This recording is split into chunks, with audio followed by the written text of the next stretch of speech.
ভার্সিটির মাঠে সবার সামনে কান ধরে দাঁড়িয়ে আছে অনু। তার অপরাধ, সে এই ভার্সিটির লেকচারার আর সব মেয়েদের হার্টথ্রোব মিস্টার আরাফ মোহাম্মদ স্যারকে প্রপোজ করেছে, তাও এমনি এমনি না, বন্ধুদের ডেয়ারের চাপে। অনু ভেবেছিল ডেয়ার কমপ্লিট করার পর স্যারকে সবটা বুঝিয়ে বলবে, কিন্তু আরাফ কিছু শোনার আগেই রেগে এক্কেবারে বোম হয়ে যায়। আর যার ফলে অনুর এখন এই অবস্থা। অনুর এই মুহূর্তে তার বন্ধু নামক অপদার্থগুলোকে খুঁজছে, কিন্তু কাউকে আশেপাশে দেখছে না। রাগে তার শরীর রিরি করছে। সে মনে মনে ভাবছে, কত বড় মাপের খবিশ হলে মানুষ নিজের বেষ্টিকে এমন বিপদের মধ্যে রেখে হাওয়া হয়ে যায়। ওই কুত্তি দুইটাকে খালি একবার পেয়ে নেই, ওই চায়ের দোকানের টাকলা মামার সাথে এদের বিয়ে দেবো, যাতে বিয়ের পর ওই টাকলার মাথায় তবলা বাজাতে পারি। শালা হারামি, এদের জন্য আমি এইভাবে ফেসে গেছি। কি দরকার ছিল এমন ফালতু মার্কে একটা ডেয়ার দেওয়ার? আর আমিও বা কেন ওই ডেয়ার মানতে গেলাম? আল্লাহ, ওই খাটার স্যারটা না জানি আমাকে টিসি দিয়ে ইউনিভার্সিটি থেকে বের করে দেয়, তাহলে তো আমার আম্মু আমাকে ডিরেক্ট কোরবানি করে ফেলবে। শয়তান স্যার আমার পুরো কথাটা শুনলই না। হ্যাঁ, কি একটা ভাব, যেন ওনার প্রেমে আমি হাবুডুবু খাচ্ছি। বুঝি নাই ধলা বিলাইয়ের উপর কেন মেয়েরা এত ক্রাশ খায়। আমি ওই ধলা চামড়ার উপর ক্রাশ খাওয়ার মতো মেয়েই না। যত সব আজাইরা ভাব। কথাগুলো ভাবতেই অনুর চোখ সামনে যায়। সে তাকিয়ে দেখে আরাপ আর তাদের ভার্সিটির প্রিন্সিপাল স্যার ওর দিকেই আসছে। ওদেরকে দেখা মাত্রই অনু গলা শুকিয়ে যায়। সে মনে মনে আল্লাহকে ডাকতে আরম্ভ করে, হে আল্লাহ, এবারের মতো বাঁচিয়ে দাও, আর জীবনেও কোনো ডেয়ার গেম খেলবো না, প্রমিস, প্লিজ আল্লাহ প্লিজ। মনে মনে আল্লাহকে ডাকছে অনু। আরাফ আর প্রিন্সিপাল স্যার ও ধীরে ধীরে অনুর দিকে এগোচ্ছে। অনু ভয়ে চোখ বন্ধ করে ফেলে, মনে মনে বলে, এই বুঝি টিসিটা আমার হাতে ধরিয়ে দিয়ে বলবে, কাল থেকে তোমার যেন আর ভার্সিটিতে না দেখি। অনু চোখ বন্ধ করা অবস্থায় টের পায় ওনারা তার পাশে কেটে এগিয়ে গেছে। বিস্ময় নিয়ে চোখ খুলতেই প্রিন্সিপাল স্যার কিছুটা পথ গিয়ে একবার পেছন ফিরে অনুর সামনে এসে দাঁড়ায়। তারপর অনুকে উদ্দেশ্য করে জিজ্ঞেস করে, কি ব্যাপার, তুমি এইখানে এভাবে কান ধরে দাঁড়িয়ে আছো কেন? অনু মনে মনে বলে, দাঁড়িয়ে আছি কি আর সাধে? আপনার গুণধর ছেলেই তো আমায় এখানে শাস্তি দিয়েছে। কথাগুলো ভেবে অনু বোকার মতো হাসি দিয়ে কিছু একটা বলতে যাবে, তার আগে আরাফ বলে ওঠে, বাবা, ওকে আমি পানিশমেন্ট দিয়েছি। আসলে ও আমার সাথে একটু বেয়াদবি করেছিল, তারই শাস্তিস্বরূপ সে এখানে কান ধরে দাঁড়িয়ে আছে। ছেলের কথা শুনে বাবা বলে, গুরুতর কিছু করেছে কি? করে থাকলে বলো, আমি স্টেপ নিব। স্টেপ নেওয়ার কথা শুনে অনুর মুখটা আরও শুকিয়ে গেল। সে এবার নির্ঘাত কেঁদে দেবে। অনুর এই কাদো কাদো মুখ দেখে আরাফের ভীষণ হাসি পাচ্ছে। আরাফ কোনো রকমে হাসি আটকিয়ে তার বাবাকে বলে, না বাবা, তেমন কিছু না, আমি হ্যান্ডেল করে নিতে পারবো। আর এমনিতে ওর ভুল বুঝতে পেরে আমাকে সরি বলেছে, তাই আর এটা নিয়ে ঝামেলা করার দরকার নেই। আরাফের বাবা আরাফের দিকে তাকিয়ে বলল, ঠিক আছে, তোমার ছাত্রী, তুমি বুঝে নাও। আরাফ তার বাবার কথা শুনে মিনমিন করে বলল, শুধু ছাত্রী না, পাত্রীও। আরাফ কিছু মিনমিন করে বলছে সেটা বুঝতে পেরে অনু আরাফের দিকে ভ্রু কুঁচকে তাকালে আরাফ অনুকে চোখ মারে। অনু তো পুরো শক। আরাফ তাকে চোখ মেরেছে, কিন্তু কেন? স্যারের মাথায় কি অন্য কিছু চলছে? কিন্তু সেটা কি তাই বুঝতে পারছে না সে। অনু আবারও একবার আরাফের দিকে তাকাতেই আরাফ বলে, আপাতত তোমার শাস্তি মওকুফ করা হলো, এখন যাও, গিয়ে ক্লাস করো। অনু একবার বিরক্ত ভরা চোখে আরাফের দিকে তাকিয়ে সেখান থেকে চলে আসে। অনু এই মুহূর্তে তার দুটো হারামি বন্ধুকে খুঁজছে। কই লুকিয়েছে এগুলা? একবার শুধু পাই, তাহলে তোদের একদিন কি আমার যতদিন লাগে। সে খুঁজতে খুঁজতে ক্যান্টিনে যায়। সেখানে গিয়ে দেখে ক্যান্টিনের একদম কোনায় ঘাপটি মেরে বসে দুজনে কি যেন বলা বলি করছে। অনু ধীর পায়ে তাদের দিকে এগিয়ে যায়, যাতে করে তাদের মধ্যে কথোপকথনগুলো সে শুনতে পারে। দোস্ত, আজকে আর আমাদের রেহাই নেই। অনু নির্ঘাত আমাদেরকে খুন করবে। চোখে মুখে ভয় নিয়ে তিহা কথাটা বলে। তিহার কথাটা শুনে পাশ থেকে রুমি দাঁত দিয়ে নখ কাটতে কাটতে বলে, দোস্ত, একেবারে মেরে ফেললে তো বেঁচে যেতাম, কিন্তু অনু তো আমাদের কষ্ট দিয়ে দিয়ে মারবে। বেচারি আজ যা রেগে আছে না, আমাদের আজকে এই পৃথিবীতে শেষ দিন। শোন, আমার হতে হতে না হওয়া জামাইকে বলে দিস যেন আমি মরলে আরেকটা বিয়ে করে ফেলে। রুমির কথাটা শুনে তিহা চোখ মুখ শক্ত করে বলে, ওই হারামি, মরবি কি তুই একা? আমাকে কি অনু ছেড়ে দিবে? তোর জন্য হয়েছে সব কিছু। কি দরকার ছিল এমন একটা ডেয়ার দেওয়ার? তোর জন্য আজ অনুর এই অবস্থা।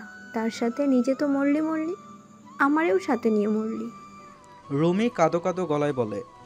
আমি কি জানতাম নাকি আমি বলবো আর অন্য এই ডেয়ার কমপ্লিট করতে রাজি হয়ে যাবে?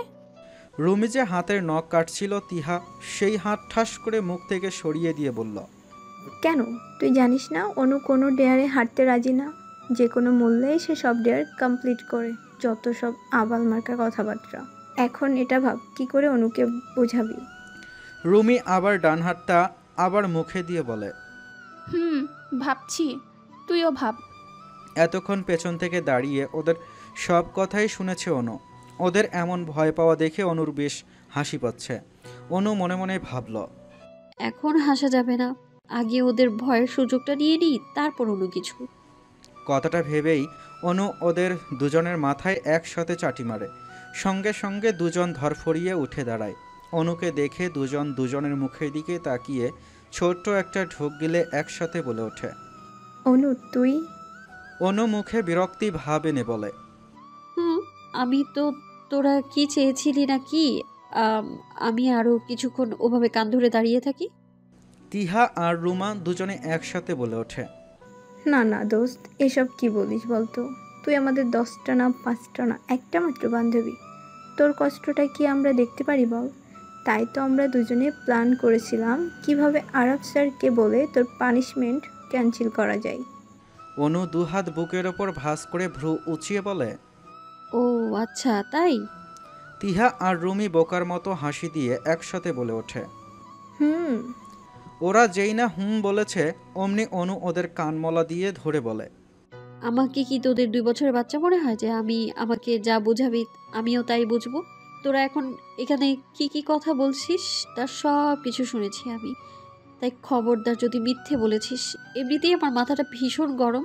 তোদের এই ফাউল মার্কা ডেয়ার রাখতে গিয়ে আজ আমার মান সম্মান সব প্লাস্টিক বানিয়ে ফেলেছিস। জানিস আমাকে এইভাবে দেখে সব স্টুডেন্টরা হাসাহাসি করছিল।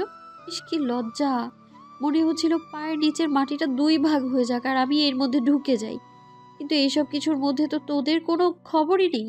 বিন্দাস এখানে বসে বসে গল্প করছিস। ছি, তোদের তো লজ্জায় মরে যাওয়া উচিত। অনুর কথায় রুমি কাঁদো কাঁদো মুখ করে বলে। সরি রে দোস্ত, আমরা জানতাম না যে ব্যাপারটা এতটা সিরিয়াস হয়ে যাবে। আমরা ভেবেছিলাম তুই ডেয়ার কমপ্লিট করার পর আমি আর তিহা গিয়ে স্যারকে বলবো যে এটা একটা ডেয়ার ছিল। কিন্তু স্যার কিছু শোনার আগেই এতটা রেগে যায় যে আমরা ভয়ে সেখান থেকে পালিয়ে আসি। তোকে একা রেখে আসার জন্য সরি রে, প্লিজ মাফ করে দে আর কানটাও ছেড়ে দে, ভীষণ লাগছে। অনু উঁচু গলায় বলে। লাগুক, ইচ্ছে তো করছে তোদের কানগুলো ছিঁড়ে ফেলি। যত সব হারামির দল, বন্ধু নামের কলঙ্ক তোরা। তোদের তো কচু গাছের সাথে ফাঁসি দিয়ে মরা দরকার। অনুর কথায় রুমি অবাক হয়ে বলে। আচ্ছা দোস্ত, কচু গাছের সাথে ফাঁসি দেওয়া যায়? অনু রেগে গিয়ে বলে। যায়। আমি যখন বলেছি তখন যায়। তোর এত বিশ্লেষণ করতে হবে না। তিহা রুমিকে ঘুতা দিয়ে চুপ করতে বলে নিজে বলে। দোস্ত বলছি যে তুই চাইলে আমাদেরকে যে কোনো শাস্তি দিতে পারিস, আমরা মাথা পেতে নিব। কিন্তু তাও তুই আমাদের উপর রাগ করে থাকিস না প্লিজ। অনু ভেবে বলে। শাস্তি তাই না? আজ থেকে 1 সপ্তাহ তোরা দুজন আমার কথা মতো চলবি, আর এটাই হলো তোদের শাস্তি। বুঝতে পেরেছিস? দুজনেই একসাথে বলে ওঠে। বুঝেছি, এবার আমাদের কানটা ছাড়। অনু ওদের কান ছেড়ে একটা চেয়ার টেনে বসে, তারপর ওদের দিকে ঘুরে বলে। যা এবার আমার জন্য 2 কাপ কফি নিয়ে আয়। তিহা আর রুমি একজন আরেকজনের মুখের দিকে তাকিয়ে ছোট্ট একটা নিঃশ্বাস ফেলে বলে, যাচ্ছি। তারা সেখান থেকে যেতেই অনু মনে মনে হেসে বলে, সবে তো শুরু হলো তোদের শাস্তি। তোদেরকে নাকানি চুবানি খাওয়ানোর মুখ্যম সুযোগটা হাতছাড়া করা যাবে না। দেখোই না আমার জানেমানরা, আগে আগে আরো কত কিছু করাই আমি। আর ওই ধলা বিলাইটারেও আমি দেখা নিব, হনুমান একটা। সিঁড়ি দিয়ে তাড়াহুড়ো করে ওপরে উঠছিল অনু। সকালে ঘুম থেকে উঠতে লেট হয়ে যাওয়ায় ভার্সিটি আসতেও লেট হয়ে গিয়েছে তার। তাই এখন এক প্রকার দৌড়াতেই সে সিঁড়ি বেয়ে ওপরে উঠছে। হঠাৎই তার ওড়নায় পেছন থেকে টান পড়ায় সে পেছন ফিরে তাকিয়ে দেখে তার ক্লাসমেট রিহান পেছন থেকে ওর ওড়না এক পাশ ধরে ধরে দাঁড়িয়ে আছে। ওকে দেখেই অনুর মেজাজ বিগড়ে গেল। অনু ভ্রু কুঁচকে রিহানকে জিজ্ঞেস করে, কি ব্যাপার, তুই এভাবে আবার ওনা ধরে দাঁড়িয়ে আছিস কেন? এমনিতে আমার লেট হয়ে গিয়েছে, এখন তুই আর লেট করাস না। ওনা ছাড়, আমাকে ক্লাসে যেতে হবে। অনুর কথায় রিহান দাঁত কেলিয়ে হেসে বলে। যদি না ছাড়ি? অনু এবার রেগে গিয়ে বলল, দেখ রিহান, রোজ রোজ তুই এই ড্রামা আমার একদম অসহ্য লাগে। আর একটাও কথা না বলে আমার ওনা ছাড়, নয়তো ঠাস করে একটা চড় লাগাবো। রুহান বাঁকা হেসে বলে, দে না, অন্তত চার খাওয়ার বাহানায় আমার গালে তো তোর হাতের ছোঁয়া লাগবে, আমার জন্য সেটাই অনেক। অনুর এবার বেশ রাগ হচ্ছে। তার এই মুহূর্তে এই চিপকুটাকে এক উষ্টা দিয়ে উগানটা ফেলে দিতে ইচ্ছে করছে। অনুর রাগে দাঁতে দাঁত চেপে বলে, কি সমস্যা তোর বলতো? সে ইউনিভার্সিটির প্রথম দিন থেকে তুই আমার পেছনে পড়ে আছিস, আর আজ 1 বছর ধরে তোকে এত বোঝানোর পরেও তুই বুঝছিস না কেন? অনুর কথা শুনে রিহান অনুর ওড়নাটা তার ডান হাতে পেঁচাতে পেঁচাতে তার কাছে এগিয়ে যায়। তারপর শান্ত দৃষ্টিতে অনুর দিকে তাকিয়ে বলে, তুইও কেন বুঝতে পারছিস না অনু? আমি তোকে ভীষণ ভালোবাসি রে। কেন আমার ভালোবাসা তুই গ্রহণ করে নিচ্ছিস না বলতো? অনুর চোখে মুখে রাগ স্পষ্ট বোঝা যাচ্ছে। সে জোরে একটা নিঃশ্বাস নিয়ে নিজেকে শান্ত করে বলে, দেখ রিহান, আমি আগেও বলেছি আর এখনো বলছি, আমি তোকে ভালোবাসি না, কখনো বাসবও না। এই 1 বছর আমার পেছনে ঘুরে তো কোনো লাভ হয়নি, আর সামনেও হবে না। তাই অযথা আমার পেছনে ঘুরে তুই শুধু শুধু তোর সময় নষ্ট করছিস। অনুর কথা শেষ হতেই রিহান অনুর ডান হাতটা নিজের দু হাতের মাঝে জড়িয়ে ধরে বিনয়ের স্বরে বলে, অনু, তুই কেন এমন করছিস? কেন আমার ভালোবাসাটা তুই বুঝতে চাইছিস না? কেন বল, কেন? অনু কিছু বলতে যাবে তার আগেই সেখানে আরাপ চলে আসে।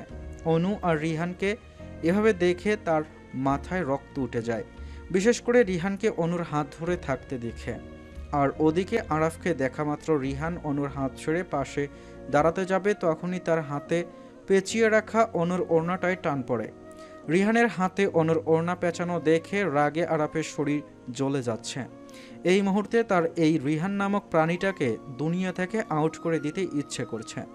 আরাফ কোনো রকমে নিজের দুহাত মুষ্টিবদ্ধ করে দাঁতে দাঁত চেপে নিজের রাগটা কন্ট্রোল করার চেষ্টা করছে।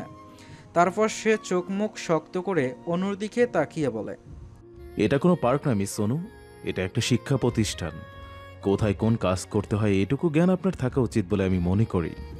কথাটা বলে আরাফ একবার রিহানের দিকে তাকায়, কিন্তু এমনভাবে তাকায় মনে হচ্ছিল চোখের আগুনেই রিহানকে ভস্ম করে দিবে। তারপর আরাফ ওদের পাশ কাটিয়ে হন হন করে ওপরে উঠে যায়।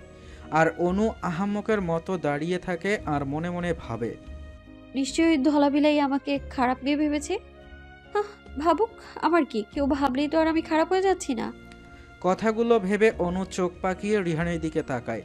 রিহান ক্যাবলা কান্তের মতো হাসি দিয়ে সেখান থেকে কেটে পড়ে, কারণ সে জানে আর বেশিক্ষণ এখানে দাঁড়িয়ে থাকলে অনু নির্ঘাত তাকে উষ্টা মেরে উগান্ডা পাঠিয়ে দেবে।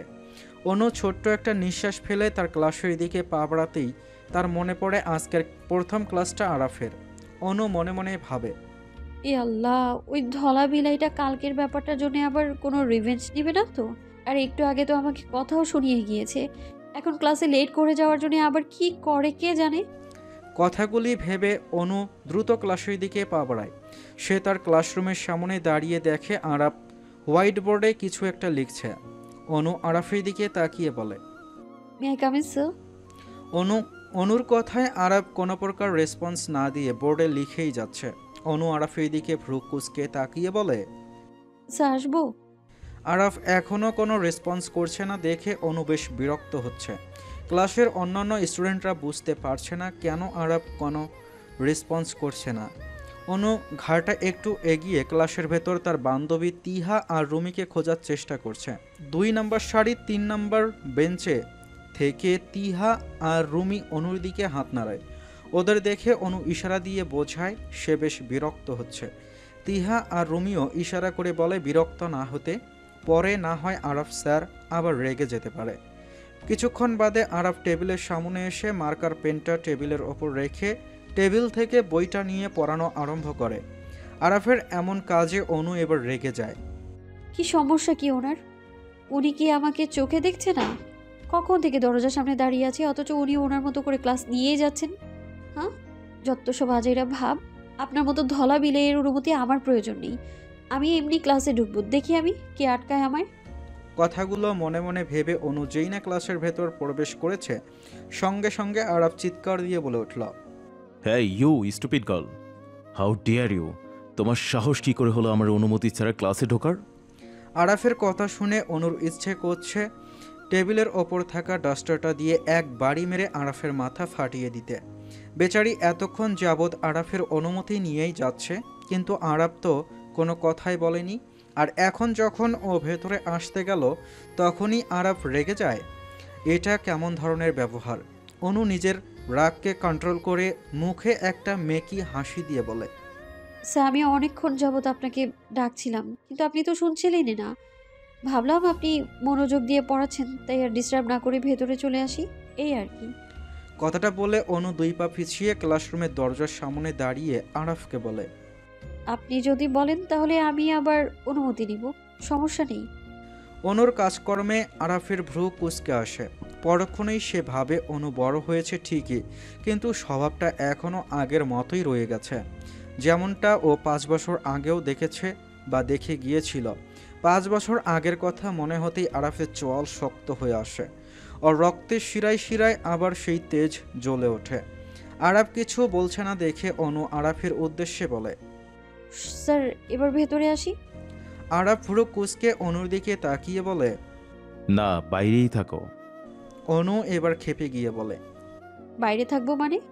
আরাফ বোর্ডে কিছু লিখতে লিখতে বলে, বাইরে থাকবে মানে তুমি ক্লাসের ভেতরে আসতে পারবে না, বাইরে দাঁড়িয়ে ক্লাস করবে। আরাফের কথায় অনুর ভীষণ রাগ হচ্ছে। অনুর রাগে দাঁতে দাঁত চেপে বলে, কেন স্যার, আমি কি এমন করেছি যে আমাকে বাইরে দাঁড়িয়ে ক্লাস করতে হবে? আরাফ এবার বোর্ডের লেখা থামিয়ে অনুর মুখোমুখি এসে দাঁড়ায়। তারপর ও চোখের দিকে তাকিয়ে ধীর কণ্ঠে বলে, তুমি যা করেছো তার শাস্তি তো আরো ভয়ঙ্কর হতে চলেছে, রেডি থাকো তার জন্য। কথাটা শেষ করে আরাফ আবার ক্লাস করাতে মনোযোগ দেয়। আর অনু মনে মনে ভাবছে, স্যার কি কালকের ব্যাপারটা নিয়ে এখনও রেগে আছে? তো উনি না কাল বললো আমায় ক্ষমা করে দিয়েছে, তাহলে আর কিসের শাস্তির কথা বলছেন উনি?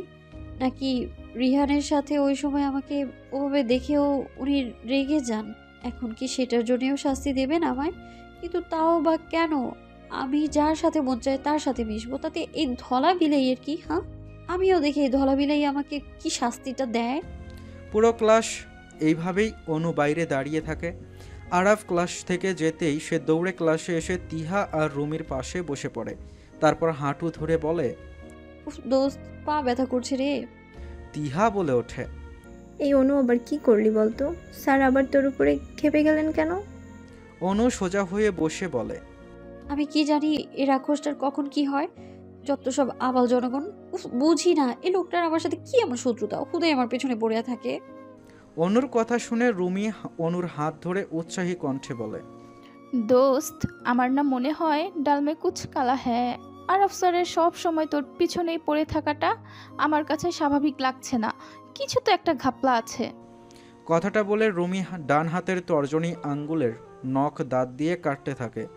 রুমির কথায় অনু রেগে গিয়ে ওর মাথায় চাটি মেরে বলে, তোর সব দোষ না, তুই আমাকে তোর ওই ফালতু মার্কা ডেয়ার দিতি, আর না আজকে আমাকে আজ এমন ভাবে ফাঁসতে হতো। এখন আসছে বলতে ডাল মে কুচ কালা হ্যাঁ। হ্যাঁ, রুমি অনুর দিকে ভ্রু কুঁচকে তাকিয়ে বলে, আমি ডেয়ার দিলেই তোকে মানতে হবে কেন শুনি? একবার হারলে কি হতো? বরং হার মেনে নিলেই ভালো হতো, এখন আর তোকে আর আফসারের ক্রোধে পড়তে হতো না। রুমির কথায় অনু চোখ ছোট ছোট করে বলে, কি এত বড় কথা? একে তো তুই ভুল করছিস, আর এখন আমারই উল্টা কথা শোনাস।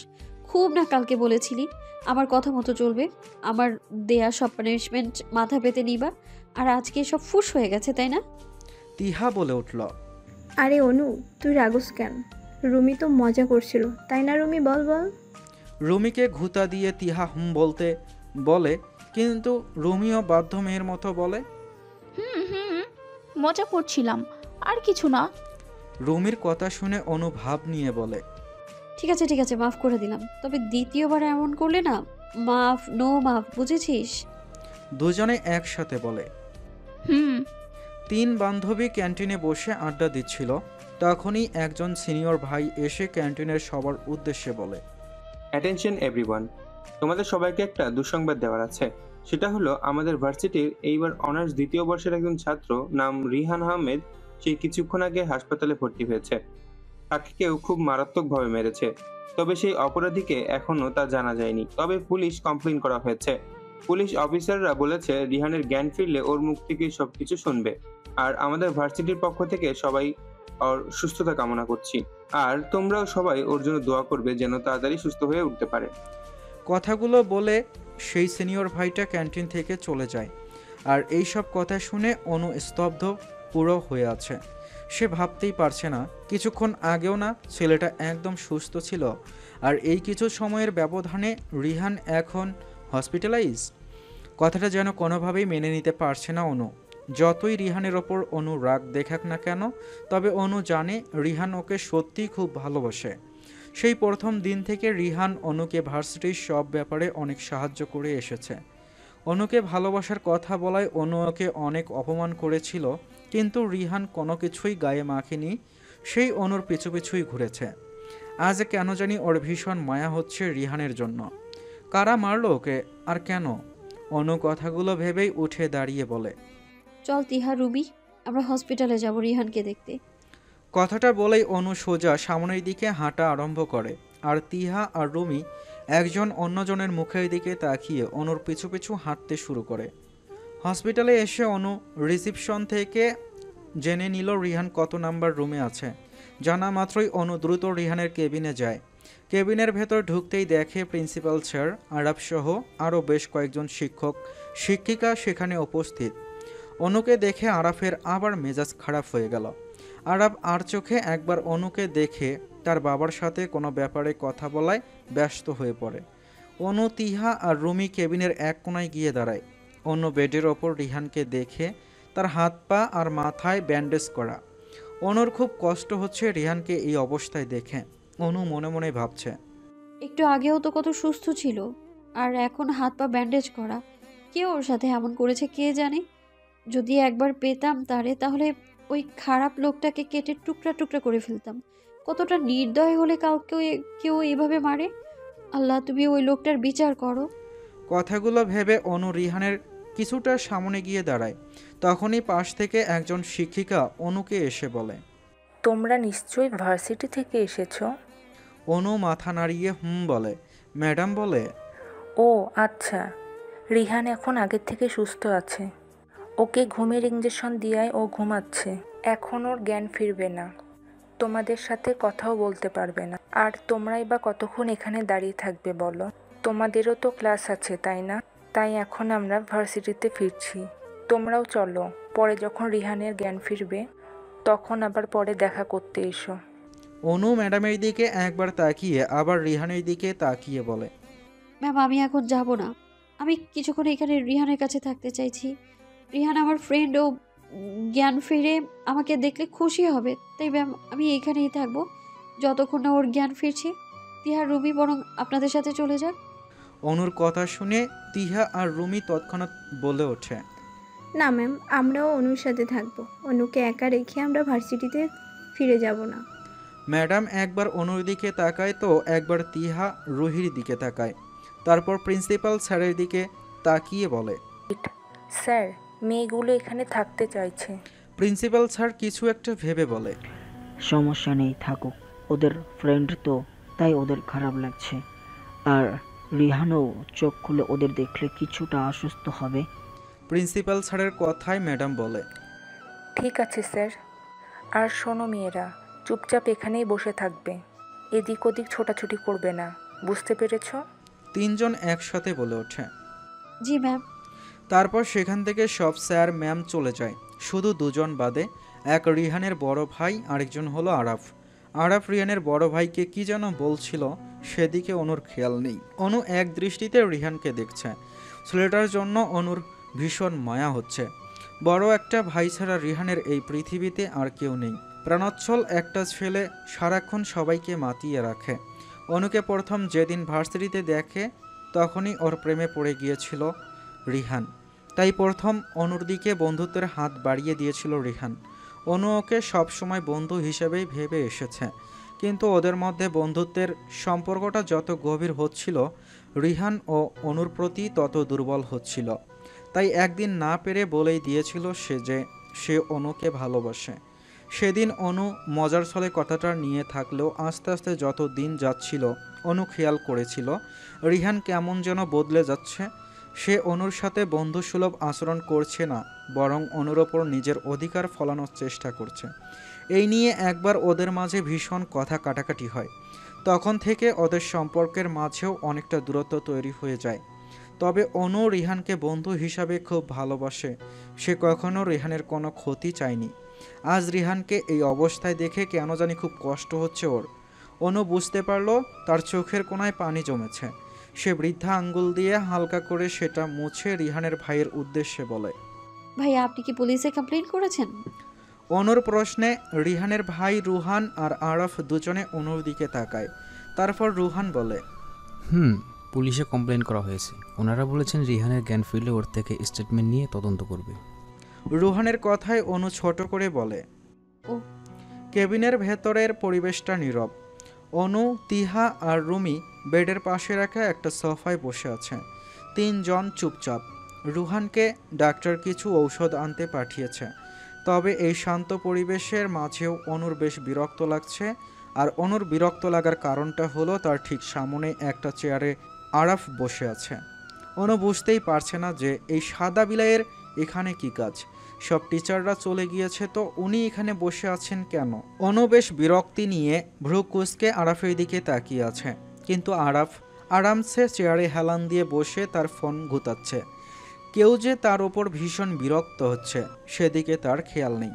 কিছুক্ষণ বসে থেকে আরাফ কাকে একটা কল দিয়ে ফোনটা কানে লাগিয়ে বাইরে চলে যায়।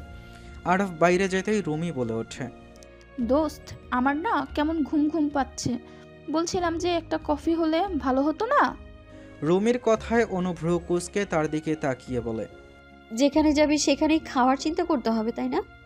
রুমি কাঁদো কাঁদো মুখ করে বলে, একটু কফি তো খেতে চেয়েছিলাম। অনু বিরক্তি নিয়ে ছোট্ট একটা নিঃশ্বাস ফেলে বলে, ঠিক আছে বস তোরা, আমি কফি নিয়ে আসছি। অনু উঠে দাঁড়াতেই তিহা বলে উঠল, দোস্ত চল আমিও যাই তোর সাথে। না তুই এখানে থাক, আমি একাই যেতে পারবো। আর কেবিনের বাইরেই দেখলাম একটা কফি মেশিন আছে, সেখান থেকে কফি নিয়ে আসবো। কথাটা বলে অনু বাইরে চলে যায়। বাইরে যেতেই দেখে আরাফ উল্টো পাশ ঘুরে কার সাথে যেন কথা বলছে। অনু কিছু না ভেবে কফি মেশিন থেকে 2 কাপ কফি নিয়ে নেয়। তিহা কফি খায় না বিধায় ওদের দুজনের জন্যই কফি নিয়েছে অনু। কফি নিয়ে যেই না ফিরে আসবে যাবে, তখনই সে আরাফের একটা কথা শুনে সেখানেই থমকে যায়। আরাফ ফোনে কাকে যেন বলছে, এই তোদেরকে আমি মারতে বলেছিলাম, বলেছি জাস্ট একটু ভয় দেখাবি, আর তোরা কি করেছিস? ছেলেটাকে মেরে একেবারে যা ইচ্ছে তাই অবস্থা করে ফেলেছিস। ওপাশ থেকে বলে, সরি স্যার, আমরা বুঝতে পারিনি।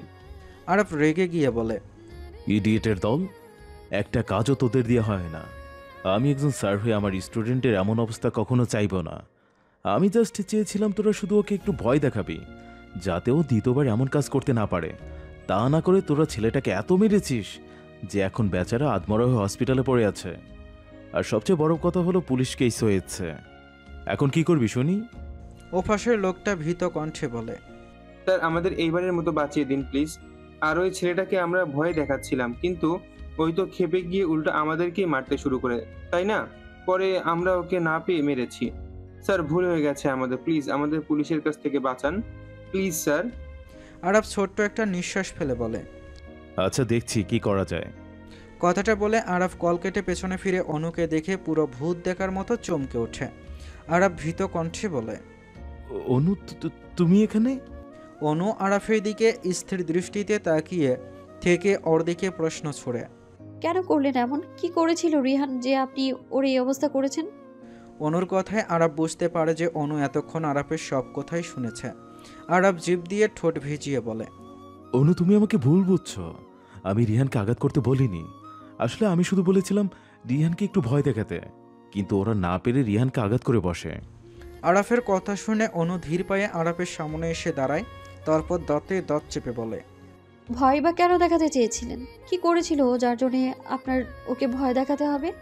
আর আপনার ভয় দেখানোর চক্করে পড়ে ছেলেটার আজ এই অবস্থা। কেন করেছেন এমন? কি ক্ষতি করেছে রিহান আপনার? বলুন কেন? কেন? লাস্টের কথাগুলো অনু কিছুটা চিৎকার করেই বলে। তবে অনুর কথার কোনো উত্তর দিচ্ছে না আরাপ। কি বলবে ও? অনুকে তো আর সত্যিটা বলতে পারবে না। বলতে পারবে না যে আজ সকালে ওদের দুজনকে ওইভাবে একসাথে দেখে আরাপের খুব রাগ হয়েছিল। সাথে অজানা কষ্টগুলো ও মনে এসে ভিড়ছিল। আরাপ যে চায় না অনুর হাত অন্য কেউ ধরুক।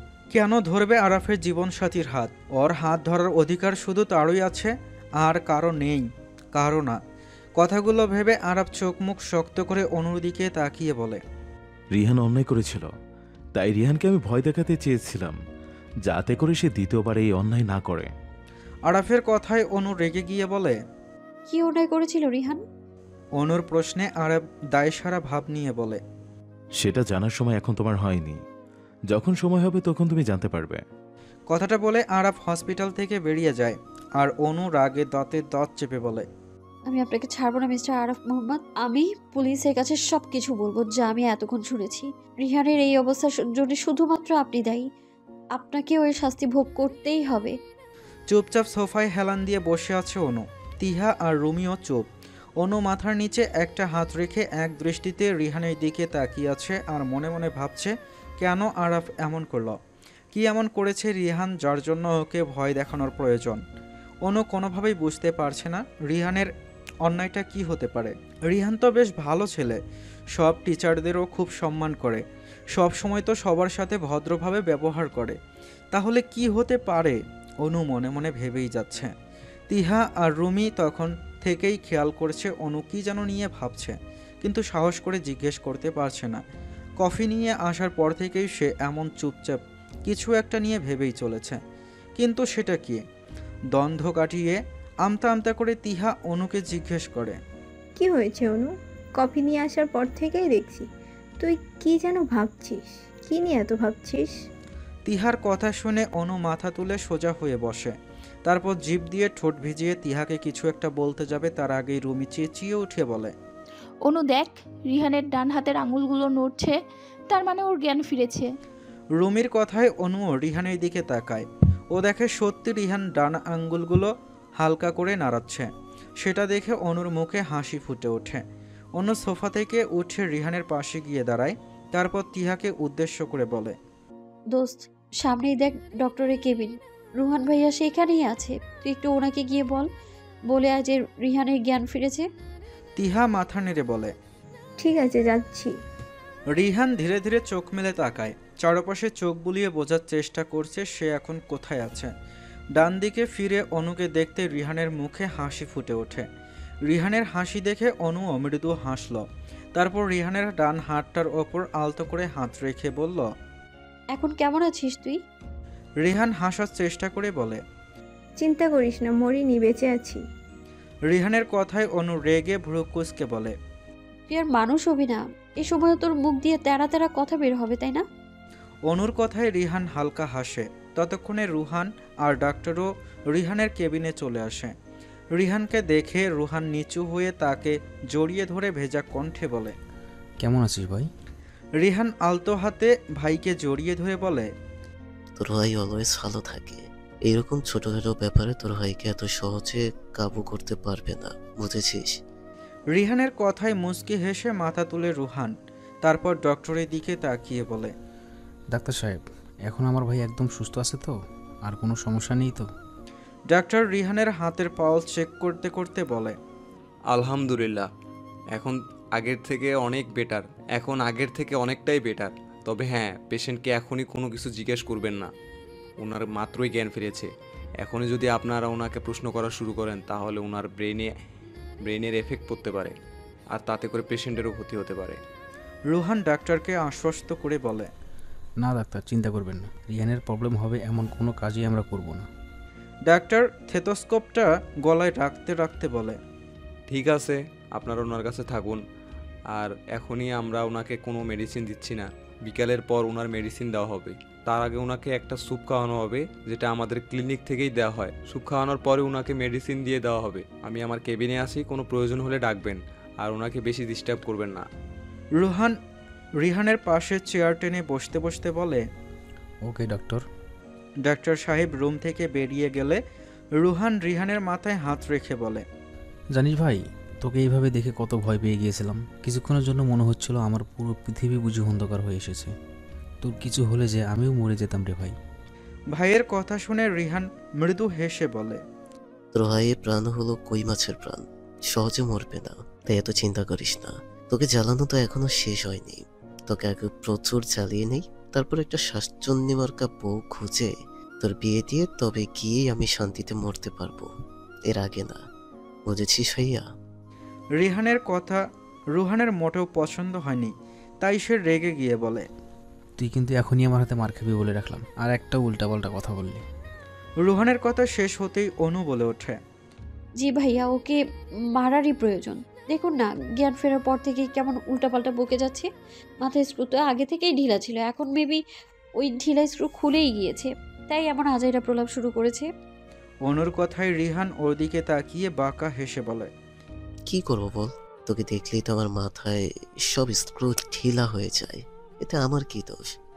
রুহান সামনে না থাকলে বোধহয় অনু রিহানের এমন কথায় ওর সাথে রাগ দেখাতো, কিন্তু রুহানের সামনে অনুর রাগটা লজ্জায় পরিণত হয়েছে।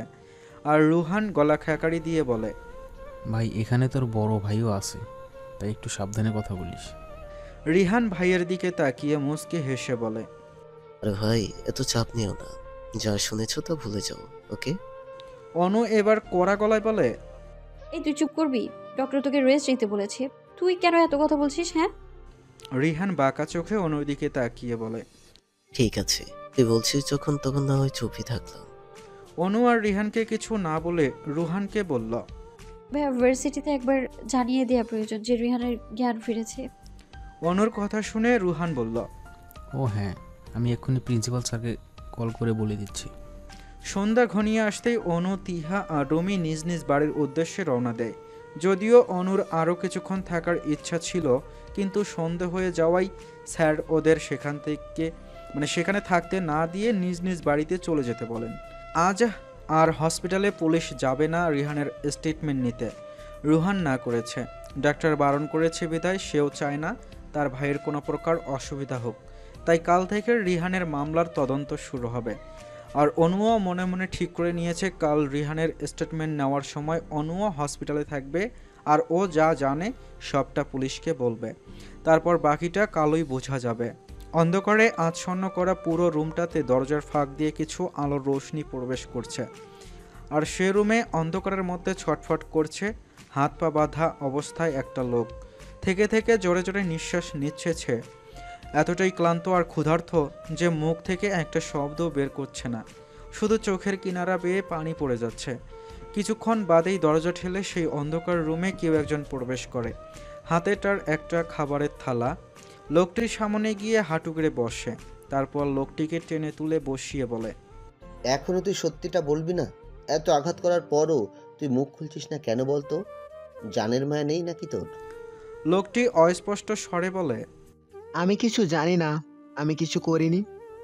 সামনের লোকটি খাবারের প্লেটটা ওই লোকটার সামনে রেখে তার হাত পার বাঁধন খুলে দেয়, তারপর কিছুটা ঝুঁকে পড়ে বলে, খেয়ে নে, আর মনে মনে ঠিক করে নে কাল আবার কি মিথ্যে কথা বলবি, কারণ স্যার কাল আসছে, সাথে তোর জন্য নতুন শাস্তির ব্যবস্থাও করছে। যদি প্রাণী বাঁচতে চাস তো কাল স্যারকে সমস্ত সত্যিটা বলে দিস। এই লোকটার কথা তার কানে গেল কিনা কে জানে, সে তো তার সামনে রাখা খাবারটা খেতে ব্যস্ত। ক্ষুধায় তার মাথায় আর অন্য কিছু ঢুকছে না, সে বড় বড় ভাতের লোকমা মুখে পুড়ে খাচ্ছে। সামনে থাকা লোকটি তীক্ষ্ণ দৃষ্টিতে কিছুক্ষণ তার খাওয়া দেখে দরজা লক করে সেখান থেকে বেরিয়ে গিয়ে কাকে যেন কল দেয়। অপাশ থেকে কেউ কল রিসিভ করতেই সে বলে ওঠে, স্যার আজও কিছু বলেনি। ওপাশ থেকে কেউ বলে ওঠে, সমস্যা নেই, আমি কাল আসছি। ওকে এখন নতুন শাস্তি দিতে হবে, যাতে ও বাধ্য হয় আমাকে সবটা সত্যি বলতে। লোকটি বলে, ঠিক আছে স্যার, আমরা তাহলে আর কিছু করব না, আপনি এসেই না হয় যা করার করবেন। ওপাশের মানুষটি বলে, ঠিক আছে বলেই কলটা কেটে দেয়। রাতের নিস্তব্ধতা ধীরে ধীরে গ্রাস করছে পুরো পরিবেশকে। বিশাল অন্ধকারের মাঝেও চাঁদের মৃদু আলো অমায়িক করে তুলছে এই নিস্তব্ধ পরিবেশকে। মাঝে মাঝে মৃদু বাতাস জানান দিয়ে যাচ্ছে আমরাও আছি, কিন্তু এই বিলাসিতার অংশ হিসাবে। রাস্তার দুধারে সোডিয়ামের আলোগুলোকে মাঝে মাঝে খুব বিরক্ত লাগে অনুর। কেন এগুলোকে জ্বালিয়ে রাখা হয়? আজ যদি এই সোডিয়ামের আলোগুলো না থাকতো তাহলে নিশ্চয়ই এই প্রকৃতির মতো রাস্তাটাও জ্যোৎস্না স্নান করত। পরিবেশ তখন আরও বেশি স্নিগ্ধ হয়ে উঠত। বারান্দার দেয়ালটার সাথে হেলান দিয়ে এইসব কিছুই ভাবছে অনু। সারাদিন যেমন তেমন ভাবে কেটে গেলেও রাত হলেই এক বিশাল মন খারাপ গ্রাস করে তাকে। এই সময়টা বারবার তাকে বারবার বাবার কথা মনে করিয়ে দেয়। কোথায় আছেন তিনি, কোন অবস্থায় বা আছেন সেটাও জানা নেই অনুর। প্রতি রাতেই বারান্দায় এইভাবে দাঁড়িয়ে আকাশের দিকে তাকিয়ে প্রশ্ন করে, তার বাবা কোথায়, কেন হারিয়ে গেল তাদের কাছ থেকে।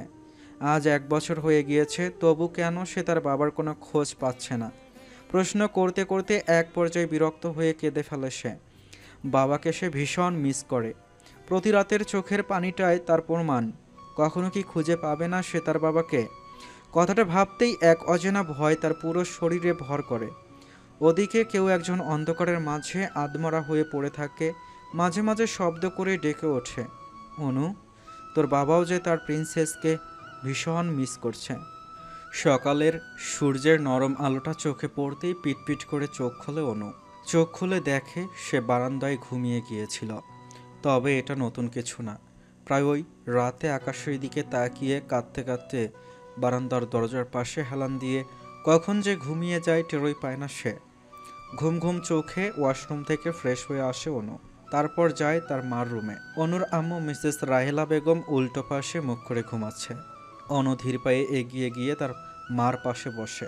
রাহেলা বেগমের পাশে বসতেই অনু দেখে তিনি অনুর বাবার একটা ছবি বুকে জাপটে জড়িয়ে ধরে ঘুমিয়ে আছেন। প্রতিদিনকার অভ্যাস তার। অন্য ছোট্ট একটা নিঃশ্বাস ফেলে ছবিটা সরিয়ে নিতেই রাহেলা বেগম ধরফড়িয়ে উঠে বসে। তারপর চিন্তিত মুখে অনুকে উদ্দেশ্য করে বলে, অনু, তোর বাবা এখনো বাজার থেকে ফেরেনি? কি এমন বাজার করছে বলতো? এখন ওনার বাজার করা শেষই হচ্ছে না। দাঁড়া, আমি কল দিচ্ছি। কথাটা বলে উনি ফোনটা হাতে নেয়। তারপর কিছু একটা ভেবে অনুকে বলে, আমার ফোনে তো ব্যালেন্স নেই, তুই তোর ফোন দিয়ে একটা কল দে না মা। দেখ না তোর বাবাটা এখনো আসছে না কেন। মার কথা শুনে অনু তার মাকে জড়িয়ে ধরে বলে, বাবা চলে আসবে মা, তুমি চিন্তা করো না। রাহেলা বেগম মাথা উঠিয়ে অনুর গালে হাত রেখে বলে, তোর বাবা আসবে তো? আবার আমার সাথে রাগ করে যদি বাড়ি না ফেরে? তোর বাবাকে বল আমি আর ওনার উপর চিৎকার চেঁচামেচি করবো না। তুই বল না মা ওনাকে তাড়াতাড়ি চলে আসতে। রাহেলা বেগমের এটা নিত্যদিনের অভ্যাস। যবে থেকে অনুর বাবা তাদের থেকে হারিয়ে গিয়েছে তবে থেকে অনুর মার এমন পাগল পাগল অবস্থা। অনুর বাবার এভাবে উধাও হয়ে যাওয়াটা যেন তিনি কোনোভাবেই মেনে নিতে পারেননি। এই রকমই 1 বছর আগে কোনো একদিন অনুর বাবা পারভেজ আহমেদ বাজারের জন্য গিয়েছিলেন, কিন্তু আর ফেরেননি। অনেক থানা পুলিশ করা হয়েছিল কিন্তু কোনো লাভ হয়নি। 1 বছর পর্যন্ত তদন্ত চালিয়েও যখন পারভেজ আহমেদকে খুঁজে পাওয়া যায়নি তখন পুলিশের পক্ষ থেকে তদন্ত বন্ধ হয়ে যায়। কিন্তু অনু এখনও তার বাবাকে খুঁজে যাচ্ছে। সে মনে প্রাণে বিশ্বাস করে তার বাবা ঠিক একদিন তাদের কাছে ফিরে আসবে। স্বামীকে হারিয়ে রাহেলা বেগম দিশাহারা হয়ে গিয়েছে। মাঝে মাঝে বুঝতে পারেন ওনার স্বামী হারিয়ে গেছে, তখন অনুকে জড়িয়ে ধরে কাঁদে আর বলে, কোথায় গিয়েছে তোর বাবা? কেন তাকে কেউ খুঁজে পাচ্ছে না? আর কি কখনো ফিরবে না উনি? আবার যখন অবুঝ হয়ে যায় তখন এই ধরনের কথাগুলো বলে যে, অনু, তোর বাবা তো বাজারে গিয়েছে, তাকে বল তোর জন্য একটা লাল টুকটুকে বেনারসি নিয়ে আসতে, আর তোর জন্য একটা রাজপুত্র নিয়ে আসতে। আমরা সেই রাজপুত্রের সাথে আমাদের রাজকন্যার বিয়ে দেব। কথাগুলো বলেই উনি তখন খিলখিল করে বাচ্চাদের মতো হাসতেন। আর অনু এক দৃষ্টিতে তাকিয়ে মায়ের সেই অমায়িক হাসিটা দেখত। এই পরিস্থিতির সাথে নিজেকে সে মানিয়ে নিয়েছিল। মা অসুস্থ থাকায় পুরো সংসারটা একাই সামলাচ্ছিল অনু। নিজেকে নিজের মাকে সামলিয়ে ভালোভাবেই চলতে পারছিল সে। কিন্তু রাত হলেই আর নিজেকে ধরে না রাখতে পেরে নিজেও কান্নায় ভেঙে পড়ে। দিনের বেলার সূর্যের আলোটা এই অন্ধকারের বিশাল গভীরতাকে ভেদ করতে পারছে না। সারা শরীরে অসহ্য রকমের যন্ত্রণা নিয়ে মাটিতে কাতরাচ্ছেন পারভেজ আহমেদ। তার জানা নেই কেন তাকে এত কষ্ট সহ্য করতে হচ্ছে। বিনা দোষেই তিনি 1 বছর ধরে এই যন্ত্রণার শিকার হচ্ছেন, কিন্তু কাউকে তিনি এটাই বিশ্বাস করাতে পারছেন না যে তিনি নির্দোষ। হাত পা বাঁধা অবস্থায় বিছানার পাশে আধমরা হয়ে পড়ে আছেন পারভেজ সাহেব। চোখ বন্ধ করে জোরে জোরে শ্বাস নিচ্ছেন তিনি। মৃত্যু বুঝি তার খুব সন্নিকটে। তার মেয়ের কথা ভীষণ মনে পড়ছে। তার যদি শেষবারের মতো একবার দেখতে পেত তাকে, যদি একবার বুকে জড়িয়ে আদর করে দিতে পারত। কথাগুলো ভেবে নীরবেই চোখের জল ফেলেন তিনি। দরজার খোলার শব্দে পারভেজ সাহেব সচেতন দৃষ্টিতে সেদিকে তাকান। দরজার সামনের মানুষটিকে দেখে আঁতকে ওঠেন তিনি। সেই মানুষটি ধীর পায়ে এসে তার সামনে বসে, তার হাত পার বাঁধন খুলে দিয়ে তার দিকে একটা বিরিয়ানির প্যাকেট এগিয়ে দেয়। বিরিয়ানি দেখে পারভেজ সাহেব দ্রুত সেটা খাওয়া শুরু করেন। এত দ্রুত খাচ্ছেন মনে হচ্ছে কেউ যেন তার থেকে এটা কেড়ে নিবে। তাড়াতাড়ি খেতে গিয়ে বিষম খেলেন তিনি। তখন পাশে থাকা মানুষটি তার দিকে একটা পানির বোতল এগিয়ে দেয়। ঢকঢক করে পুরো পানিটা খেয়ে ছোট্ট একটা নিঃশ্বাস ফেলেন তিনি। তারপর সামনে থাকা লোকটির দিকে তাকিয়ে মনে মনে ভাবেন, ফাঁসি দেওয়ার আগে যেমন কয়েদিকে আদর যত্ন করা হয়, তেমনি তাকেও এখন আদর যত্ন করা হচ্ছে। খাওয়া শেষ হতেই সামনে থাকা মানুষটি একটি চেয়ার টেনে পারভেজ সাহেবের মুখোমুখি বসে তাকে প্রশ্ন করে, তো আজও কি সত্যিটা বলবেন নাকি আমাকে আবারও নতুন কোনো শাস্তির ব্যবস্থা করতে হবে, কোনটা? পারভেজ সাহেব বিনয়ের স্বরে বললেন, আমি সত্যি কিছু জানি না বাবা, বিশ্বাস করো। সামনে থাকা মানুষটি মোবাইল চাপতে চাপতে বলে, দেখুন মিস্টার, আপনি আমার বাবার বয়সী, আমারও আপনাকে কষ্ট দিতে ইচ্ছে করছে না, কিন্তু আপনি যদি সত্যিটা বলেন তাহলে আমি আপনাকে ওয়াদা করছি আমি আজই আপনাকে আপনার পরিবারের কাছে দিয়ে আসবো। পারভেজ সাহেব ছোট্ট একটা নিঃশ্বাস ফেলে মাথা নিচু করে বলেন, যখন আমি কিছু করিনি তখন আমি কিভাবে কিছু বলবো বলো? আমি সত্যিই কিছু জানি না।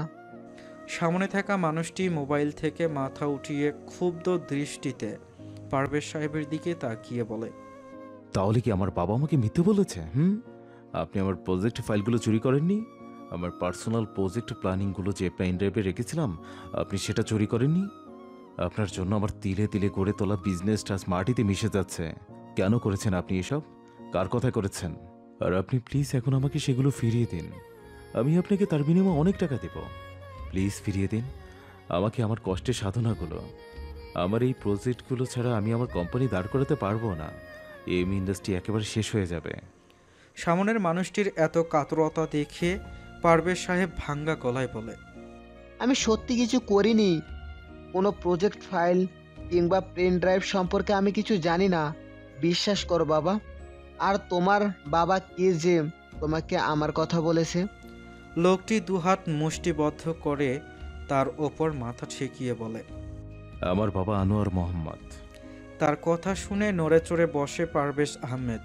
তারপর ভীত কণ্ঠে বলে, উত্তরা ইউনিভার্সিটির প্রিন্সিপাল আনোয়ার আহমদ? জি, উত্তরা ইউনিভার্সিটির প্রিন্সিপাল আনোয়ার মোহাম্মদের ছেলে আমি। পারভেজ সাহেবের চোখ ভিজে ওঠে। তিনি অস্ফুট শব্দে বলে ওঠে, আরাফ? পারভেজ সাহেবের মুখে আরাফ নামটা শুনে চমকে ওঠে। তার দিকে তাকায় আরাফ। পারভেজ সাহেব ধীরে ধীরে আরাফের কাছে গিয়ে হাত উঁচিয়ে তার মাথায় হাত রেখে বলে, কত বড় হয়ে গেছিস তুই? সে পিসিটা দেখে গিয়েছিলাম। পারভেজ সাহেবের কর্মকাণ্ডে আরাফ অবাক হয়ে জিজ্ঞেস করে, কে আপনি? পারভেজ সাহেব মুখে শুকনো হাসি দিয়ে বলে, এতদিন আমাকে আটকে রেখেছো, অথচ আমরা কেউ কারো নাম অবধি জানতাম না। আরাফ ভ্রু কুজগল কুচকে বলে, নাম জানার প্রয়োজন বোধ করিনি। বাবা আমার লোকদের কাছে আপনার নাম ঠিকানা দিয়েছিল আর তারাই আপনাকে তুলে এনেছে, তাই আমি এখন নাম পরিচয় নিয়ে মাথা ঘামানোর প্রয়োজন বোধ করিনি। আরাফের কথায় পারভেজ সাহেব মুচকি হাসে। তারপর কোনো রকমে ঠেলে ঠুলে বিছানার ওপর উঠে বসে বিষণ্ণ চোখে আরাফের দিকে তাকায়। সাথে সাথে তার চোখ ভিজে ওঠে তার। পারভেজ সাহেব মায়া ভরা কণ্ঠে বলে, আরাফ, আমি তোর পিয়ে, ভুলে গেছিস আমার কথা? সেই ছোট্টবেলায় তোকে কত কাঁধে করে নিয়ে ঘুরেছি। আমাকে দেখলেই তুই ঘুরতে যাওয়ার জন্য বায়না করতি। আর তোর প্রিয় ঘোরার জায়গাটা ছিল তোদের বাসার সামনেই ইকো পার্কটা, মনে আছে? সেখানে গিয়ে আমরা খোলা খাওয়া প্রতিযোগিতা করতাম আর আমি। পুরো কথাটা শেষ হবার আগেই আরাফ থমথমে গলায় বলে ওঠে, আর আমি সবসময় হেরে মাটিতে বসে কান্নাকাটি করতাম, তখন তুমি আমার সামনে লাফালাফি নাচানাচি করে আমাকে হাসানোর চেষ্টা করতে। ভুলিনি, আমি সব মনে আছে আমার। কিন্তু তুমি আমার প্রিয়ে, তাহলে বাবা কেন তোমার কথা বললো? আর তুমিই বা কেন একদিন আমার কাছ থেকে হারিয়ে গিয়েছিলে? বাবাকে জিজ্ঞেস করার পর বাবা বলেছিল তোমার নাকি একটা প্রিন্সেস হয়েছে, তাই তুমি এখন আর আমাকে ভালোবাসবে না। জানো, তোমার কথা মনে করে আমি কত কেঁদেছিলাম। আরাফের এই বাচ্চাদের মতো অভিমানের কথাগুলো শুনে পারভেজ সাহেবও কেঁদে ফেলে। তিনি আরাফের কাছে গিয়ে তাকে জড়িয়ে ধরে বলে, তুই অনেক কিছুই জানিস না আরাফ, তাই তোর কাছে আমাকে অপরাধী মনে হচ্ছে। আরাফ পারভেজ সাহেবের থেকে নিজেকে ছাড়িয়ে তার দিকে স্থির দৃষ্টিতে তাকিয়ে বলে, কি জানি না আমি, আজ আমাকে সবটা বলো। কেন বাবা আমাকে তোমার সম্পর্কে সবসময় মিথ্যে কথা বলে এসেছে? কি এমন হয়েছিল তোমার আর বাবার মাঝে যে তোমাদের এত ভালো বন্ধুত্বটাও শেষ হয়ে গিয়েছিল? পারভেজ সাহেব ছোট্ট একটা নিঃশ্বাস ফেলে আরাফকে সবকিছু বলতে শুরু করেন। তুই যখন খুব ছোট তখন তোর আর আমার মধ্যে বেশ ভালো বন্ধুত্ব ছিল। আমরা একজন আরেকজনের বিজনেস পার্টনার ছিলাম, ভালো দিন কাটছিল আমাদের। কিন্তু হঠাৎ একদিন তোর বাবার বিজনেসের মধ্যে প্রচুর লস খায়, আর সেই লস কাটাতে তিনি অসাধু উপায় অবলম্বন করেন। আর আমি যখন জানতে পারি তখন তাকে অনেক বাধা দেওয়ার চেষ্টা করি, অনেক বুঝিয়েছিলাম, কিন্তু আনোয়ার উল্টো আমাকেই তার শত্রু ভাবতে শুরু করে। তার ধারণা আমি তার ব্যবসার উন্নতি হতে দিচ্ছি না। সেদিন থেকে সে আমার সাথে সমস্ত পার্টনারশিপ শেষ করে দেয়। তারপর জানি না কেন আনোয়ার ধীরে ধীরে বদলে যায়। ইনফ্যাক্ট সে একদিন আমাকে বলে আমি যেন তোর ধারে কাছে না যাই। সেদিন ওর সাথে এই ব্যাপারে নিয়ে অনেক তর্ক বিতর্কও করেছিলাম, কিন্তু আনোয়ার আমাকে অপমান করে, সাথে এটাও হুমকি দেয় যেন আমি আমার পরিবারকে নিয়ে এই শহর ছেড়ে চলে যাই, নয়তো ও বাধ্য হবে আমার পরিবারের ক্ষতি করতে। তখন আমার ওয়াইফ 6 মাসের প্রেগনেন্ট, তাই কোনো প্রকার রিস্ক না নিয়ে আমরা সেখান থেকে চলে আসি। তোর থেকে দূরে আসার পরও তোর সাথে অনেক যোগাযোগ করার চেষ্টা করেছিলাম। আমার মেয়ের হওয়ার পর তাকে তোর সাথে দেখা করানোর চেষ্টা করেছিলাম, কিন্তু আনোয়ার তোর সাথে দেখা করার সমস্ত পথ বন্ধ করে দিয়েছিল। জানি না কেন আনোয়ার এতটা বদলে যায়, আর এত বছর পর আজ আবার কেন ও তোকে আমার সম্পর্কে মিথ্যা বলেছে। তবে বিশ্বাস কর, আমি সত্যি কিছু করিনি। পারভেজ সাহেবের কথা শুনে আরাফ বুঝতে পারছে না যে সে কি বলবে। থম মেরে বসে আছে সে, হয়তো বোঝার চেষ্টা করছে তার চারপাশে কি কি ঘটে যাচ্ছে। অসহায়ের মতো পারভেজ সাহেবের দিকে তাকিয়ে ভাঙ্গা গলায় বলে, বাবা কেন করলো এমন? জানালার ধারে দাঁড়িয়ে স্থির দৃষ্টিতে বাইরে তাকিয়ে আছে আরাফ।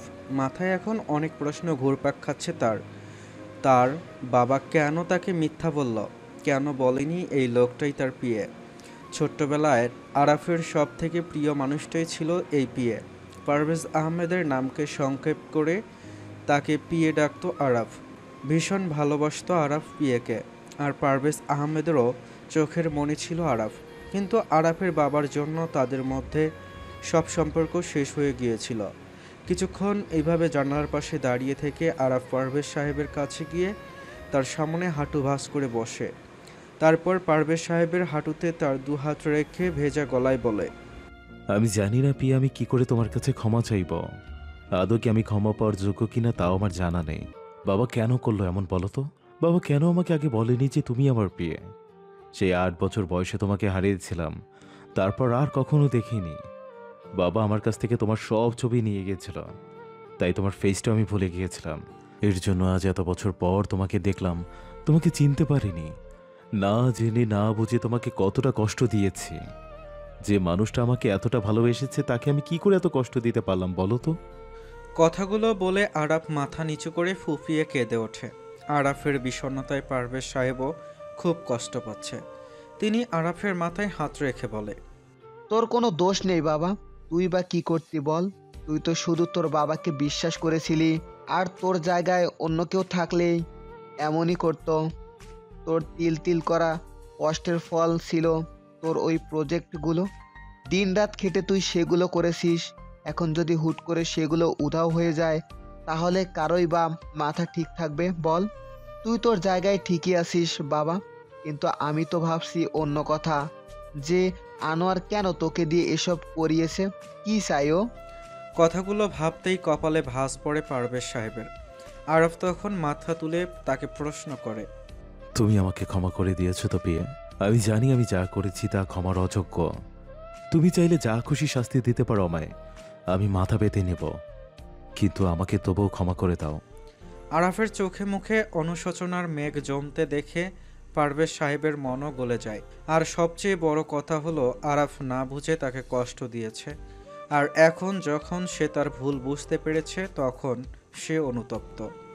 তাই এখন তাকে ক্ষমা করে দেওয়া উচিত, কারণ যেখানে ভুল করে ভুল বুঝতে পারে আল্লাহর কাছে ক্ষমা চাইলে আল্লাহ তার বান্দার ভুল ক্ষমা করে দেয়, সেখানে আল্লাহর বান্দা হয়ে একটা মানুষ কেন তা পারবে না? পারভেজ সাহেব কথাগুলো ভেবে ঠোঁট দুটো প্রসারিত করে হাসলেন। তারপর আরাফের গালে হাত রেখে বললেন, আমি তোকে ক্ষমা করে দিয়েছি আরাফ। যেখানে তুই তোর ভুল বুঝতে পেরে অনুতপ্ত হয়েছিস, সেখানে আমি ক্ষমা না করে কিভাবে থাকতে পারি বল? ক্ষমা করা মহৎ গুণ। ক্ষমা চাইলে যেমন কেউ ছোট হয়ে যায় না, তেমনি ক্ষমা করলেও কেউ ছোট হয়ে যায় না, বরং এই দুই ধরনের ব্যক্তিকে আল্লাহ পছন্দ করেন। তাই তুই যে নিজের ভুল বুঝতে পেরে ক্ষমা চেয়েছিস, আমি তাতেই খুশি। পিয়ের কথা শুনে আরাফ খুশিতে তাকে জড়িয়ে ধরে, তারপর খুশি খুশি গলায় বলে, আমি আজই তোমাকে তোমার পরিবারের কাছে নিয়ে যাব পিয়ে, আর তোমাকে কোনো কষ্ট পেতে হবে না। তুমি আবারও স্বাভাবিক একটা জীবন পাবে। আর আমি সত্যি দুঃখিত তোমার জীবন থেকে একটা বছর এভাবে কেড়ে নেওয়ার জন্য। সাথে তোমার পরিবারও নিশ্চয়ই খুব কষ্ট পেয়েছে তোমার জন্য। সব কিছু আমার জন্য হয়েছে। আমি যদি বাবার কথা অন্ধবিশ্বাস না করে নিজেও একটু খোঁজখবর নিতাম তাহলেই হতো। আমার জন্য আন্টিকে আর তোমার মেয়ে, সেও নিশ্চয়ই খুব কষ্ট পেয়েছে। আরাফের কথায় পারভেজ সাহেবের চোখেও পানি চলে আসে। সত্যি তিনিও জানেন না তার চলে যাওয়ার পর তার পরিবারের কি অবস্থা, তার স্ত্রী, তার মেয়ে কেমন অবস্থায় আছে কে জানে। তিনি আরাফকে কাঁপা কাঁপা গলায় বললেন, আমাকে আমার পরিবারের কাছে তাড়াতাড়ি নিয়ে চল আরাফ। আমি কতদিন তাদের দেখি না। আমার মেয়েটাকে কতদিন বুকে জড়িয়ে আদর করি না। আমাকে তাড়াতাড়ি নিয়ে চল বাবা। আরাফ পারভেজ সাহেবকে ছেড়ে দিয়ে বলে, হ্যাঁ পিয়ে, তোমাকে আজই তোমার পরিবারের কাছে নিয়ে যাব। কথাটা বলে মুচকি হেসে আবারও জিজ্ঞেস করে, আচ্ছা তো পিয়ে, তোমার প্রিন্সেসের নাম কি? পারভেজ আহমেদ হালকা হেসে বলে। আ কথাটা শেষ হওয়ার আগেই আরাফের ফোনটা বেজে ওঠে। ফোনের স্ক্রিনে বাবা নামটা দেখতেই আরাফের চোয়াল শক্ত হয়ে আসে। সে কলটা কেটে ফোনটা কিছুটা দূরে বিছানার ওপর ছুঁড়ে মারে। তারপর পারভেজ সাহেবের দিকে স্বাভাবিকভাবে তাকিয়ে বলে, পিয়ে, তুমি কিছুক্ষণ অপেক্ষা করো, আমি আসছি। এসে তোমাকে তোমার পরিবারের কাছে নিয়ে যাব। পিয়ে চিন্তিত মুখে বলল, তাড়াতাড়ি ফিরিস বাবা। আরাফ আচ্ছা বলে বেরিয়ে গেল। পারভেজ সাহেব আজ ভীষণ খুশি। সে তার পরিবারকে আবারও দেখতে পারবে। ভেবেছিল আর হয়তোবা তাদের দেখা পাবে না, এখানেই পচে মরতে হবে তাকে। কিন্তু আল্লাহ সব সময় তার বান্দার পাশে থাকেন। তিনি ঠিক তাকে বাঁচিয়ে দিয়েছেন। পারভেজ সাহেব ওপর দিকে তাকিয়ে মুখে তৃপ্তি ভরা হাসি নিয়ে আল্লাহর শুকরিয়া আদায় করলেন। রান্নাঘরে দাঁড়িয়ে রান্না করছিল অনু। তখনই তার ফোনটা বেজে ওঠে। সে ফোনটা কানে নিয়ে কাঁধ দিয়ে সেটা চেপে ধরে কড়াইয়ে ডিম ভাজতে ভাজতে বলে, হ্যাঁ তিহা বল। তিহা কিছুক্ষণ চুপ থেকে আমতা আমতা করে বলে, তুই আজ ভার্সিটিতে আসবি? অনু ডিমের কড়াইটা চুলা থেকে নামাতে নামাতে বলে, না রে, আজ ভালো লাগছে না, ভার্সিটিতে যাবো না আজ। তোরা যাবি? তিহা বলল, রুমি আজ দাওয়াতে যাবে, তাই আসবে না। আর আমি তোদের ছাড়া একা গিয়ে কি করব? চুলায় চা পানি বসাতে বসাতে অনু বলল। ও আচ্ছা। তিহা আবার কিছুক্ষণ চুপ থেকে আমতা আমতা করে বলল, আজ কি রিহানকে দেখতে যাবি? অনু বলে, যাবো দুপুরের দিকে খাবার নিয়ে। অনুর কথা শুনে তিহা খুশি খুশি গলায় বলে, আচ্ছা আমিও যাব। অনু স্বাভাবিকভাবে বলল, আচ্ছা ঠিক আছে, আমরা একসাথে যাব। তিহা হাসি মুখে ওকে বলে কলটা কেটে দেয়। কল কাটতেই অনু আবার তার রান্নার কাজে মনোযোগ দেয়। সকাল গড়িয়ে দুপুর চলে এলো। পারভেজ সাহেবের বেশ অস্থির অস্থির লাগছে। বারবার সে দরজার দিকে তাকাচ্ছে যে আরাফ আসলো কিনা, কিন্তু আরাফ আসছে না দেখে ওনার অস্থিরতা যেন বেড়েই চলেছে। তখনই দরজা ঠেলে আরাফ রুমে আসে। আরাফকে দেখেই পারভেজ সাহেবের মুখে হাসি ফুটে ওঠে। আরাফ পারভেজ সাহেবের দিকে এগিয়ে এসে তার হাতে একটা প্যাকেট ধরিয়ে দিয়ে বলে, পিয়ে, এখানে একটা শার্ট আর প্যান্ট আছে, এটা পরে নাও, তারপর আমরা তোমার বাসার উদ্দেশ্যে রওনা দেব। পারভেজ সাহেবও খুশি হয়ে জামাগুলো নিয়ে ওয়াশরুমে চলে যায়। তারপর আরাফের আনা শার্ট প্যান্ট পরে ওয়াশরুম থেকে বেরিয়ে আসে। আরাফ পারভেজ সাহেবকে দেখে একটা চিরুনি বের করে তার চুল দাড়ি আশ্রিয়ে দিয়ে বলে, চলো এবার তাহলে যাওয়া যাক। দুজনে বেরিয়ে পড়ল পারভেজ সাহেবের বাড়ির উদ্দেশ্যে।